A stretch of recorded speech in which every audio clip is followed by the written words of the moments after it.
नमस्कार दोस्तों, स्वागत है आपका अपने YouTube channel online study with टीके में। दोस्तों, आज हम आपके लिए एक बहुत ही महत्वपूर्ण अपडेट लेकर आए हैं जो कि नई शिक्षा नीति 2020 का अपडेट है।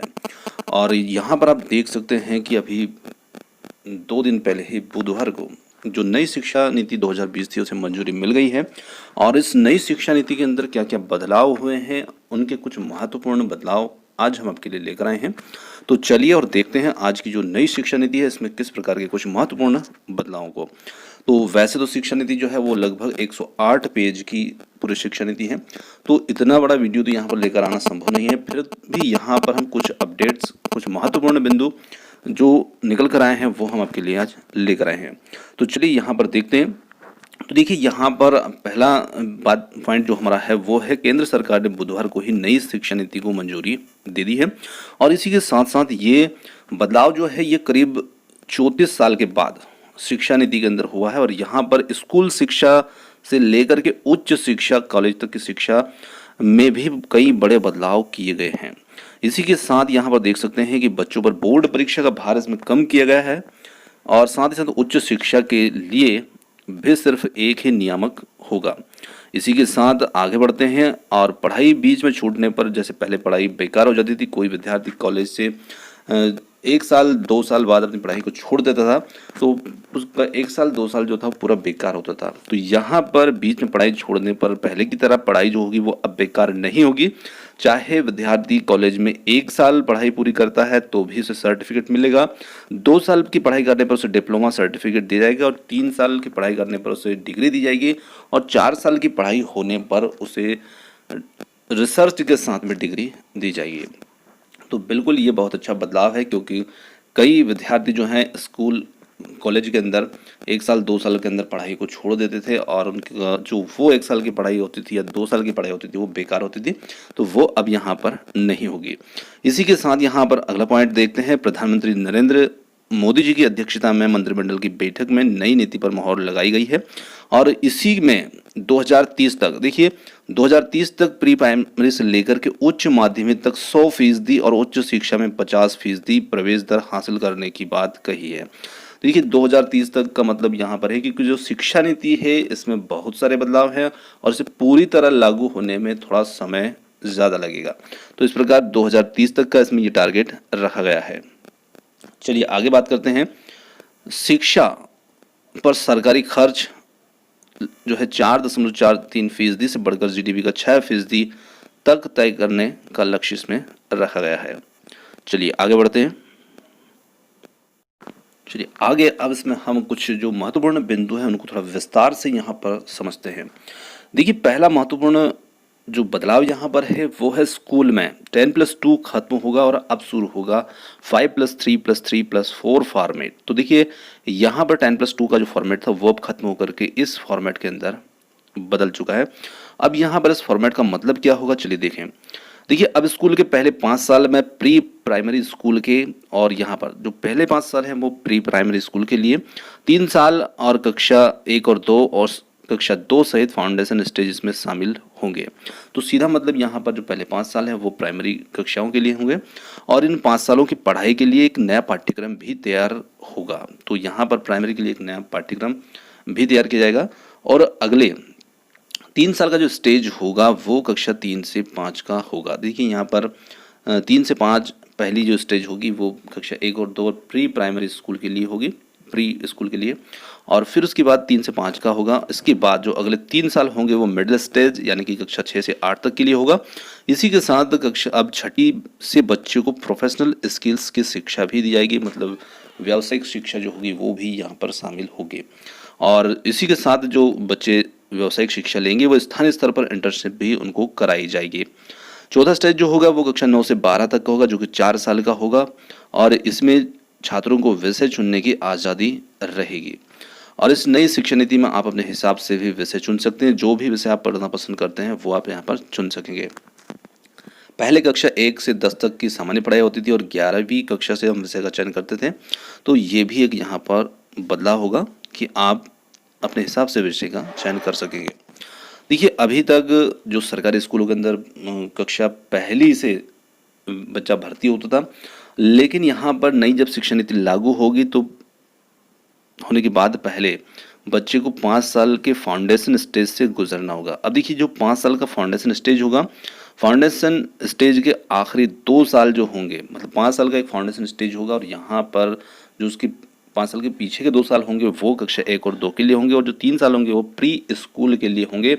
मतलब जब पहले बच्चा 6 साल में भर्ती होता था, अब बच्चा 3 साल में भर्ती हो सकेगा।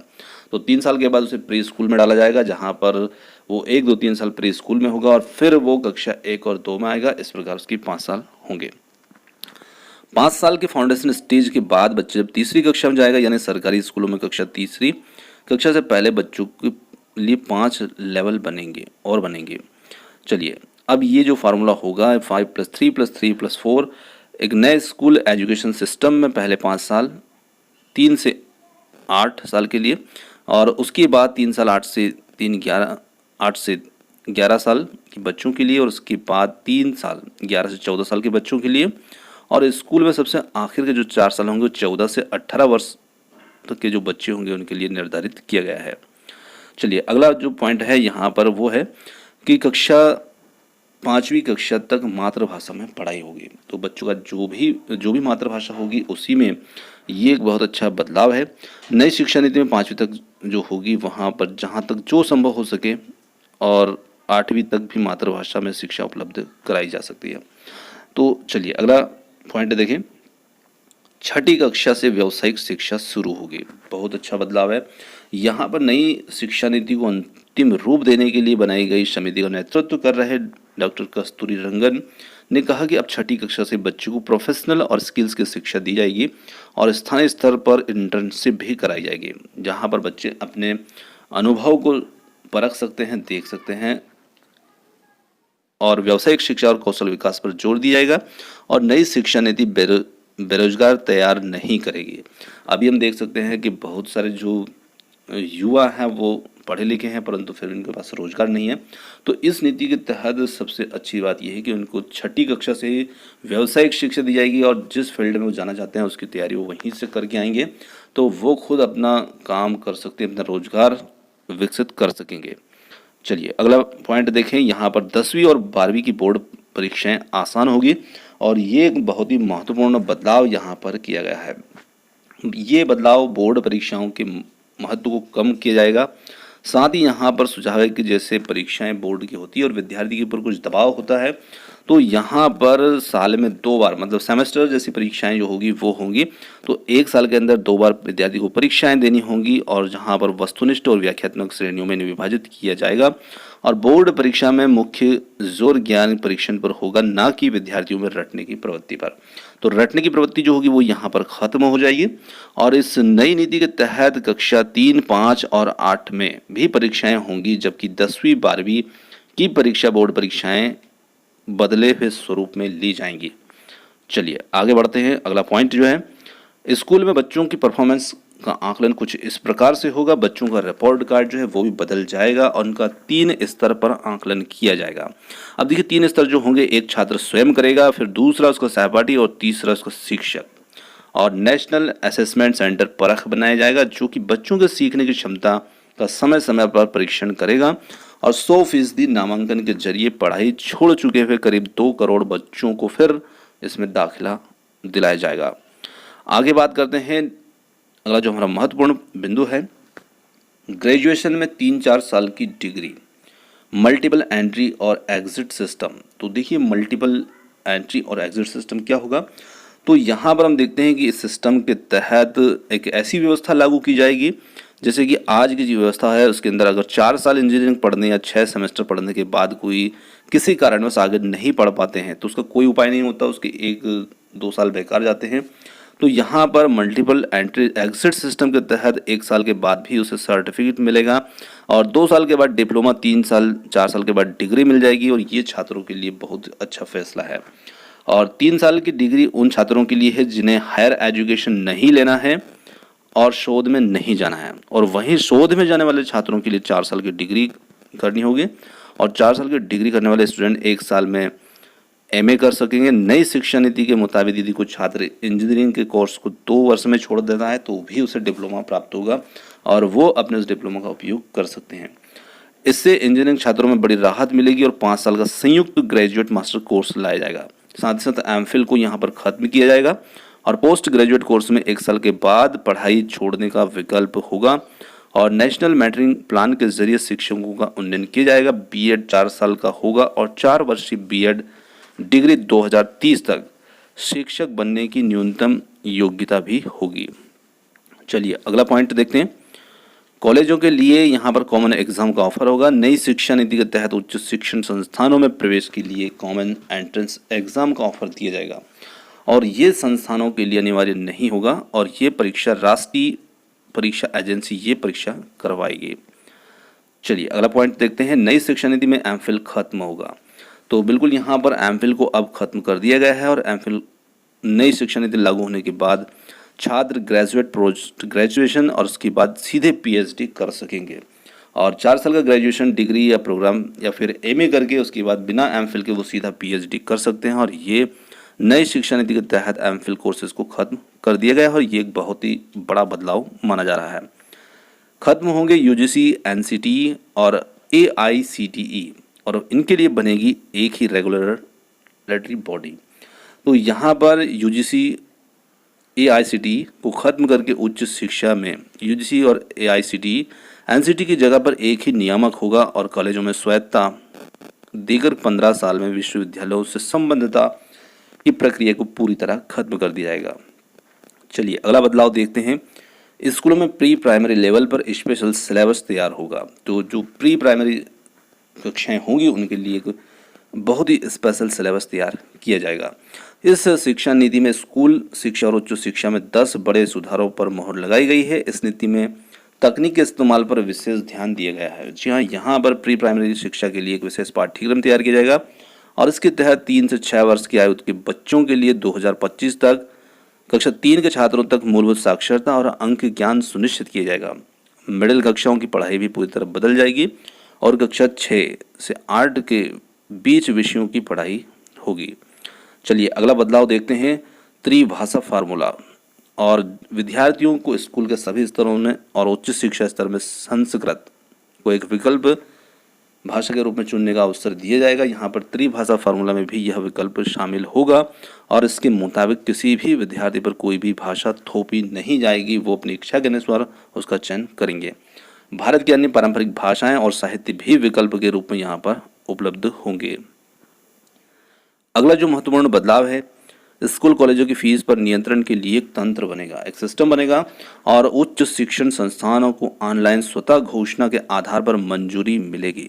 वर्तमान में हम देख सकते हैं केंद्रीय विद्यालय, विश्वविद्यालय, राज्य विश्वविद्यालय, डीएम्ड विश्वविद्यालय और प्राइवेट विश्वविद्यालय के लिए अलग अलग नियम हैं और भविष्य में ये नियम सभी के लिए एक समान बनाए जाएंगे और फीस पर भी इनके नियंत्रण के लिए एक सिस्टम लागू किया जाएगा। चलिए अगला है नेशनल रिसर्च फाउंडेशन की तैयारी। तो सभी तरह के वैज्ञानिक और सामाजिक अनुसंधानों को नेशनल रिसर्च फाउंडेशन बनाकर नियंत्रित किया जाएगा। उच्च शिक्षण संस्थानों को बहुविषयक संस्थानों में बदला जाएगा और यहाँ पर शिक्षा में तकनीक के इस्तेमाल पर जोर दिया जाएगा। इसमें ऑनलाइन शिक्षा का क्षेत्रीय भाषाओं में कंटेंट तैयार करना, virtual lab, digital library, school और शिक्षकों और छात्रों को डिजिटल संसाधनों से लेस कराने की जैसी योजनाएं शामिल है। चलिए आगे बढ़ते हैं और अगला पॉइंट देखते हैं। विदेशी यूनिवर्सिटी को भारत में कैंपस खोलने की अनुमति होगी और स्कॉलरशिप पोर्टल का विस्तार किया जाएगा और ये एक बहुत अच्छा बदलाव है क्योंकि जो नई शिक्षा नीति होगी इसमें विदेशी विश्वविद्यालयों को भारत में कैंपस खोलने की अनुमति मिलेगी और इसका फ़ायदा ये होगा कि इससे भारत के स्टूडेंट को विश्व के बेस्ट इंस्टीट्यूट वाइज यूनिवर्सिटी में एडमिशन ले सकेंगे और इसके लिए उन्हें विदेश नहीं जाना पड़ेगा। SC, ST, OBC और SEDGS स्टूडेंट्स के लिए नेशनल स्कॉलरशिप पोर्टल को बढ़ाया जाएगा और NEP 2020 के तहत स्कूल से दूर रह रहे 2 करोड़ बच्चों को मुख्य धारा में वापस लाया जा सकेगा। योग, संगीत, खेल आदि सभी इसमें शामिल होंगे। कला, संगीत, शिल्प, खेल, योग, सामुदायिक सेवा जैसे सभी विषयों को पाठ्यक्रम में शामिल करके किया जाएगा। साथ ही इन्हें सहायक पाठ्यक्रम नहीं कहा जाएगा, तो इन्हें विशेष रूप से यहाँ पर शामिल किया जाएगा। सभी प्रकार की जो शिक्षाएं हैं वो इसके अंदर दायरे में आएंगी। तो यहाँ पर स्कूल शिक्षा देख सकते हैं, उच्च शिक्षा, इसके साथ कृषि शिक्षा, कानूनी शिक्षा, चिकित्सा शिक्षा, तकनीकी जैसे सभी प्रकार की व्यावसायिक शिक्षा भी इस शिक्षा नीति के दायरे में होंगी। अगला अपडेट देखते हैं। यहाँ पर अभी भी हमारे पास जो अलग अलग यूनिवर्सिटीज़ हैं उनके लिए सबके लिए अलग अलग नियम है और उन सभी को इस नई एजुकेशन पॉलिसी के तहत सभी के लिए एक समान नियम होगा। अगला यहाँ पर बदलाव है जो अभी हमारा MHRD है, उसका नाम यहाँ पर बदल दिया गया है और ये मानव संसाधन विकास मंत्रालय का नाम बदल करके शिक्षा मंत्रालय शिक्षा विभाग कर दिया गया है। इसी के साथ अगला बदलाव देखते हैं। ऑनलाइन एजुकेशन पर जोर होगा और इस शिक्षा नीति के तहत हम देख सकते हैं कि जो सुधारों में टेक्नोलॉजी ऑनलाइन एजुकेशन पर जोर दिया जाएगा। साथ ही कंप्यूटर, लैपटॉप, फोन इत्यादि के जरिए विभिन्न ऐप का इस्तेमाल करके शिक्षण को रोचक बनाने की बात इसमें कही गई है। और अगला जो अपडेट है हमारा यहाँ पर है, हर जिले में कला, करियर और साथ ही खेल संबंधी गतिविधियों में भाग लेने के लिए एक विशेष बोर्डिंग स्कूल के रूप में बाल भवन आदि यहाँ पर स्थापित किए जाएंगे। ये थे आज की जो शिक्षा नीति हमने देखी थी, इसमें कुछ जो बदलाव हुए थे। यहाँ पर हमने मुख्य सार के रूप में कुछ महत्वपूर्ण बिंदुओं को आज के इस वीडियो में शामिल किया था, क्योंकि जो पूरी शिक्षा नीति है वो 108 पेज की और इसके लिए इतना बड़ा वीडियो संभव नहीं हो पा रहा था। तो यहाँ पर हमने कुछ महत्वपूर्ण बदलावों को ही इसमें शामिल किया है और भी जो कुछ नए अपडेट्स होंगे हम आपके लिए बहुत जल्द लेकर आएंगे। और आपको नया शिक्षा नीति जो है वो कैसी लगी, आप के अनुरूप यहाँ पर क्या क्या बदलाव हुए हैं, तो और आप अपने सुझाव यहाँ पर कमेंट्स के रूप में दे सकते हैं, बता सकते हैं। और आपने हमें इतनी देर सुना उसके लिए बहुत बहुत धन्यवाद। Thank you so much. मिलते हैं जल्द ही एक और नए किसी वीडियो के साथ।